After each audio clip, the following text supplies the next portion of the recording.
குரோசாவாவோட high and லோன்னு ஒரு classic இருக்கு. அதைத்தான் ஹையஸ்ட் டு லோவஸ்ட்னு ஸ்பைக்ல எடுத்திருக்காரு. கதை என்னன்னா, ப்ரொட்டகனிஸ்டான டேவிட் கிங் மியூசிக் இண்டஸ்ட்ரியிலேயே பெரிய ஆளா இருக்கிறாரு.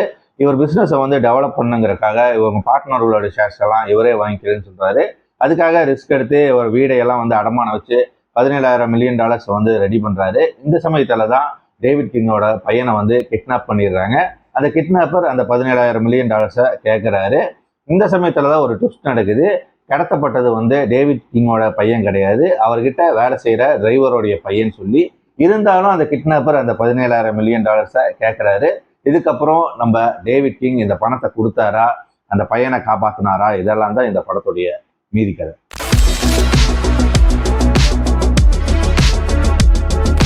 ஸ்பைக் லீ இந்த மாடர்ன் தகுந்த மாதிரி சின்ன சின்ன சேஞ்சஸ் பண்ணியிருக்காரு. ஆனால் இந்த ஸ்டோரி அதே தான், அதில் எந்த சேஞ்சஸும் பண்ணல. இந்த மாடர்னா கிளாசிக்கான்னு கேட்டால் கிளாசிக் தான். ஏன்னா அது இப்போ பார்த்தாலுமே ஃப்ரெஷ்ஷாக இருக்கும்.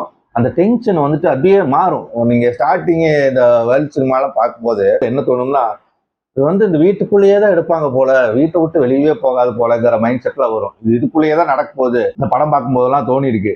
ஆனால் அப்படி இல்லை. இது பார்த்தீங்கன்னா இந்த கிளாசிக் பார்த்தீங்கன்னா ஒரு லெவலுக்கு மேலே அப்படியே சேஞ்ச் ஆகும். இவங்க வெளியே வருவாங்க, அந்த சிட்டியை காட்டுவாங்க, ஜப்பான் சிட்டியை காட்டுவாங்க, சூப்பராக இருக்கும். அதில் அந்த மெட்ரோவில் அவர் போகிறது, அந்த ட்ரெயினில் அந்த பணத்தை கொடுக்கறதுக்கு போகிறதெல்லாம் அவ்வளோ டென்ஷன் பயங்கரமாக இருக்கும். அது பார்க்கும்போது ஏன்னா அதில் அவ்வளோ டீட்டெயிலிங்காக பண்ணியிருப்பாங்க. அந்த ரொம்ப டீட்டெயிலிங்காக இருக்கும். அந்த நீங்கள் குரோசாவா வருது பார்த்தீங்கன்னா அது ஒரு ஸ்டடி மெட்டீரியல். நீங்கள் நீங்கள் அதையும் இந்த படத்தையும் அந்த படத்தையும் ரெண்டையும் வச்சு பார்த்தீங்கன்னா ரெண்டுக்கும் பார்த்தீங்கன்னா ஏகப்பட்ட டிஃப்ரென்ஸ் இருக்கும். அதில் குரோசாவா என்னென்ன பண்ணி வச்சிருக்காண்டா மனுஷன் அப்படிங்கிற மாதிரி தான் இருக்கும்.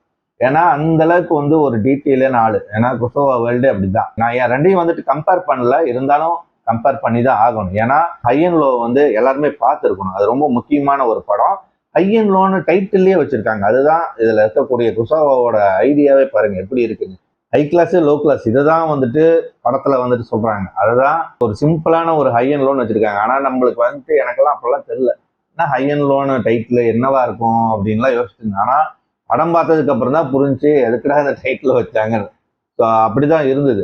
இதுலயுமே ஹையஸ்ட் டு லோவஸ்ட்டுமே அதே தான். ஆனா எனக்கு இதுல இந்த ஹையஸ்ட் டு லோவஸ்ட்ல ஹையை காட்டின அளவுக்கு லோவா காட்டல. அதில் மிஸ் பண்ணியிருக்காங்க. ஏன்னா இதுல காமிச்சிருக்காங்க என்ன ஒரு பிரச்சனையா இருக்குன்னா, இது ஒரு மியூசிக்கலா கொண்டு போயிருக்காங்க. அதுதான் அது சில இடத்துல ஒர்க் அவுட் ஆயிடுச்சு, நல்லா தான் இருந்தது, நல்லா இல்லைன்னு சொல்ல வரல. கம்பேரிசமா பார்க்கும்போது கிளாசிக் தான் நிக்குது. ஏன்னா அவ்வளோ டீட்டெயில்ஸ் இதுல இருக்கு. இதுல பாத்தீங்கன்னா ட்ரெயின் சீக்வன்ஸ் ஒன்று வரும், அதாவது காசு கொடுக்கறதுக்காக போவாங்க. அது எவ்வளவு டென்ஷனான ஒரு சீனை இவங்க என்ன பண்ணியிருப்பாங்கன்னா ஒரு மியூசிக்கலா கொண்டு போயிருப்பாங்க. எனக்கு ஒரு பையனை கிட்னாப் பண்ணியிருக்காங்க.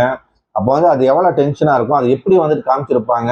அப்படி காமிக்காம இது ஒரு மியூசிக்கலா கொண்டு போயிருக்காங்க. ஏன்னா அந்த இடத்துல என்ன மாதிரி மியூசிக் போட்டிருக்கணுமோ அப்படி போடாம ஒரு செலிபிரிட்டி ஒரு ஜாலியா போகுது, ஜாலியா இருக்கு அந்த பாட்டு. அந்த பாட்டுல நல்லா இருக்கு. அது எனக்கு கொஞ்சம் ஒர்க் அவுட் ஆகும். அதுவே இதுல குரோசாவா வரதுல பாத்தீங்கன்னா அவ்வளவு டென்ஷனா இருக்கும், அது பதப்பதப்பா இருக்கும். அது பார்க்கும்போது நம்மளுக்கே தோணும். அதில் பார்த்தீங்கன்னா அந்த ட்ரெயின் காட்டுறதெல்லாம் ஒவ்வொரு ஏரியாவா காட்டிட்டு அந்த ஸ்லம்ஸ் எல்லாம் காட்டுவாங்க, சூப்பரா இருக்கும். அது அதில் ஒருத்தர் என்ன மாதிரி ஐடியா பண்ணியிருப்பாங்க தெரியுங்களா? அதை நீங்கள் அந்த அயன்லோ பார்த்தீங்கன்னாலே உங்களுக்கு தெரியும். எப்படி உனக்கு காசு எடுக்கிறானுங்க, எப்படி சம்மந்தமே இல்லாத இடத்துல காசை போட்டு அங்கேருந்து எடுத்துட்டு போறது, இந்த மாதிரி நிறைய விஷயங்கள் அதில் டீட்டெயிலிங்காக இருக்கும். அதுக்கப்புறம் பார்த்தீங்கன்னா அவனை கண்டுபிடிக்கிறதுக்காக அவங்க ஃபாலோ பண்ணுவாங்க. இந்த ஃபாலோ சீன்ஸ் எல்லாம் பார்த்தீங்கன்னா அவ்வளோ சூப்பராக இருக்கும். அதே மாதிரி அந்த ட்ரக் அடிக்கிற இடம், இந்த மாதிரி நிறைய விஷயங்கள் அதில் நிறைய இருக்கு, நிறைய மெட்டீரியல் அதுல இருக்கு. ஆனா இதுல ரொம்ப மேலோட்டமா தான் இருக்குது தவிர ரொம்ப டீப்பா டெப்தா இல்லை. அது அந்த அளவுக்கு தான் இருக்கு. ஆனா இதுல நிறைய விஷயங்கள், நிறைய பொலிட்டிக்கல்லாம் சொல்லியிருக்காங்க, அதெல்லாம் இருக்குது.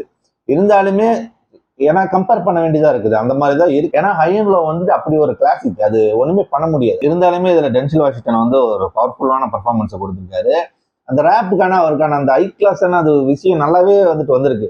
இதுல ஒரு பியூட்டிஃபுல்லான ஒரு மேட்டர் நடக்கும். என்னன்னா இதுல அந்த லோவஸ்ட் அந்த ஆள் அவன் ஒரு ரேப்பர், அவனுக்கு என்னன்னா இந்த மாதிரி ஆகணும் அப்படிங்கிறதான் இருக்கும். அந்த மாதிரி தான் காமிச்சிருக்காங்க. அப்போ அவனை காட்டும்போது அவனை கிட்னாப் பண்ணியிருக்கும் போது ஒரு ரேப் சாங் ஒன்று ஓடும், செமையா இருக்கும், அட்டகாசமா இருந்துச்சு. நான் அதை ரிப்பீட் மோட்ல கேட்டுட்டு இருக்கிறேன். அந்த அளவுக்கு ரொம்ப பிடிச்சிருந்துச்சு. அதே மாதிரி அந்த ஆன்டாகனிஸ்ட் ஹை அண்ட் லோல பாத்தீங்கன்னா கடைசியில பேசணும், பார்க்கணும்னுவான். இதுலயுமே அதே மாதிரி வரும். ரெண்டுமே அது நல்லா தான் இருந்துச்சு. அவன் என்னன்னா அவனோட பாயிண்ட் ஆஃப் வியூ, அவனோட நியாயத்தை சொல்லுவான். அதுவும் கிளாசிக்ல எல்லாம் பாத்தீங்கன்னா அவன் வாட்ச் பண்ணிட்டு இருப்பான் ஒவ்வொரு இதையுமே. பக்கா டீட்டெயிலிங்கான ஒரு படம் அது. இது என்னன்னா வந்து நீங்க பேரசைட் படத்துல பார்க்கலாம். எப்படி வந்துட்டு என்ன ஆகுது, அவன் வந்துட்டு ஒரு எலிட் ஆளை பார்த்து வந்து அப்படியே சேஞ்ச் ஆகுது. அதோட முன்னோடி தான் வந்து இந்த ஆன்டகனிஸ்டோட கேரக்டரே பார்த்தீங்கன்னா. ஏன்னா இவன் வந்துட்டு கடுப்பாகிறான். என்ன உங்களுக்குலாம் சாதாரணமாக கிடைக்கிறது, நாங்கெல்லாம் வந்துட்டு என்ன பண்ணாலும் கிடைக்க மாட்டேங்குதுங்க மாதிரியான ஒரு விஷயத்தை தான் வந்துட்டு குசோவா வந்துட்டு அந்த பாயிண்ட்டை தான் வந்து தொட்டிருக்காரு. அதுக்காக இது வந்து மோசமான படம் கிடையாது. எனக்கு தெரியல ஹையஸ்ட் டு லோவஸ்ட்னு நான் வந்துட்டு வேற ஏதோ படம் நினைச்சு படமே எதுவுமே இல்லாதனால நான் இதை போட்டேன். இதை போட்டதுக்கு அப்புறம் என்னடா குருசோவா ப்ரொடக்ஷன்ஸ் அந்த மாதிரிலாம் என்னென்னமோ வந்துச்சு, என்னடா குருசோவா பேர்ல அடிபடுதுன்னு நான் வந்துட்டு பார்த்துட்டு இருந்தா அங்க பார்த்தா அவங்க டைட்டிலேயே வந்துட்டு போட்டாங்க. ஓ ஐயன்லோவா, அப்பதான் சரி, அதுக்காக தான் நான் இந்த படத்தை பார்த்தேன். இல்லைன்னா நான் இந்த படத்தையும் பார்த்துருக்க மாட்டேன். ஆனா நான் வந்துட்டு இது வந்து வேற படமே இல்லைங்கிறக்காக தான் என்னதான்டா இது அப்படிங்கிறக்காக தான் பார்த்தேன். பார்த்தா இப்படி ஒரு ஷாக் ஆனாலும் சரி ஓகே இதை பார்த்துடலாம், ஏன்னா நம்ம அதை பார்த்துருக்கோம், எப்படி இருக்குங்கிறத தெரிஞ்சுக்கலாம் அப்படிங்கிற மாதிரி தான் இருந்துச்சு. பட் இது வந்துட்டு மோசம் இல்லை, இது வந்துட்டு ரொம்ப மொக்கையான படம் கிடையாது, இதுவுமே நல்ல படம் தான். கம்பேரிட்டிவா பார்க்கும்போது எனக்கு வந்து அயன்லோ தான் பிடிச்சிருந்துச்சு. ஸோ இருந்தாலுமே வந்துட்டு இப்போ இருக்கிற 2K ஜென்சிஸ் எல்லாம் பார்த்தீங்கன்னா இந்த பிளாக் அண்ட் ஒயிட் படங்களை வந்துட்டு பார்க்க விரும்ப மாட்டாங்க. ஐயோ அது போடுறதா அப்படிங்கிற மாதிரியான ஒரு மைண்ட் செட்ல இருப்பாங்க. அவங்கனாலலாம் வந்துட்டு ஹை அண்ட் லோவில் பார்த்துருக்க முடியாது, பார்க்க மாட்டாங்க.